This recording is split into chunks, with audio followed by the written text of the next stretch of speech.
Chapter 1, Section 3, Civilizations Develop. So as civilizations develop, a key aspect becomes how to control water. Because if you can control water, you can keep your farms going, you have drinking water. It's kind of like how sewers and dams are essential in society today. We also begin to see the formation of religion being organized with leaders, as well as this concept of animalism, which is where, most likely in the ancient times, religion revolved around animal spirits. Now, how do civilizations develop? Well, historians have brought it down to 5 key aspects. We'll remember this as ASCRA, A-S-C-R-A, A-S-C-R-A, ASCRA. So what do each of these letters mean? A for advanced cities. So civilization must have a city center. So it just can't be all equal and divided up. There must be one main area where people gather, congregate to make major decisions. For example, like a government building. Specialized workers. So in an advanced civilization, not everyone is hunting and gathering, right? You have some people who are in charge of crafts, some people who are in charge of the farm, some people in charge of government, some people in charge of religion. People have specialized positions.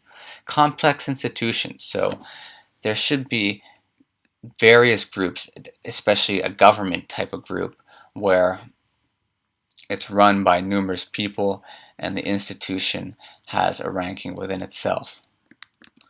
Record keeping. So society needs individuals to keep records of all events that occurred. This could be something as simple as like how many pigs and cows they have, or as something as complex as today, where businesses obviously keep much more complex records for tax purposes. And finally, advanced technology.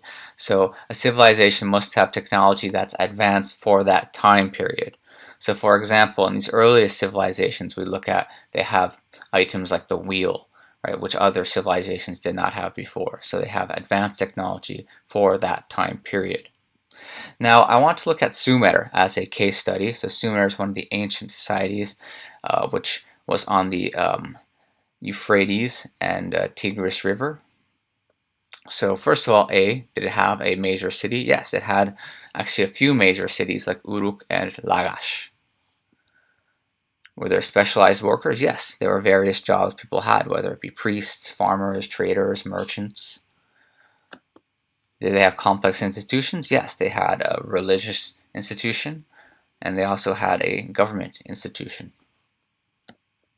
And at the center, the government was actually in the same building as a religious building known as a ziggurat, and that's a vocabulary word for this section.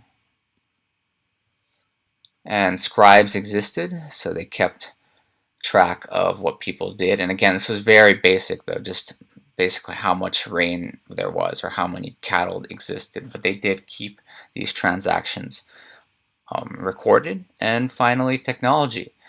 We see that they had various tools made out of stone and copper, and that they had very high technology for the time period.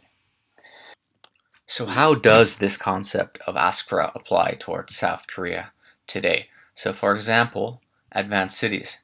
There are clearly many advanced major metropolitan areas throughout South Korea, whether it be Seoul, Busan, Daegu. There's clearly different specialized workers, whether it be your math teacher, your salesperson for insurance, your lawyers, your policemen, your doctors. People have various specialized jobs. There's various complex institutions. There's businesses. There's governments.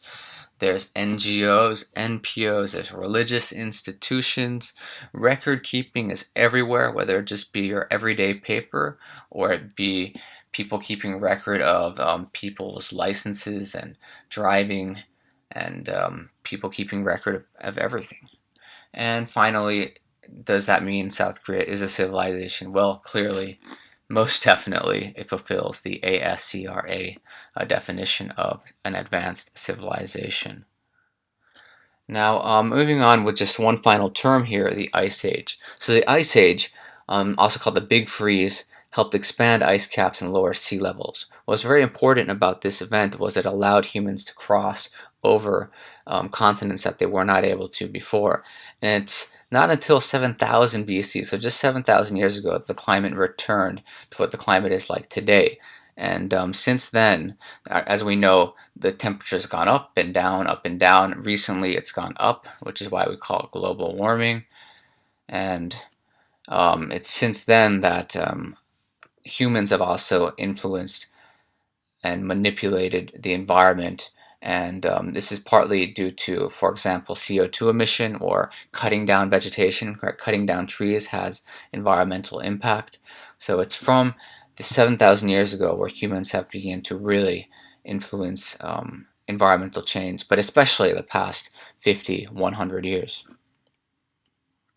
So in summary, the Paleolithic age is where we saw people mastering fire, maybe the development of the earliest languages, primitive technology. Then we move on to the Neolithic times, where we begin to see villages emerge. People start staying in one spot. They farm to keep food surplus.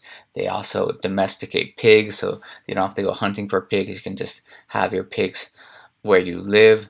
And finally, it moves on to the rise of cities, where once you fulfill the ASCRA, advanced cities, specialized workers, complex institutions, record keeping, and advanced technology, where you could consider an area officially an advanced civilization. That is all for today. Have an excellent day. Goodbye.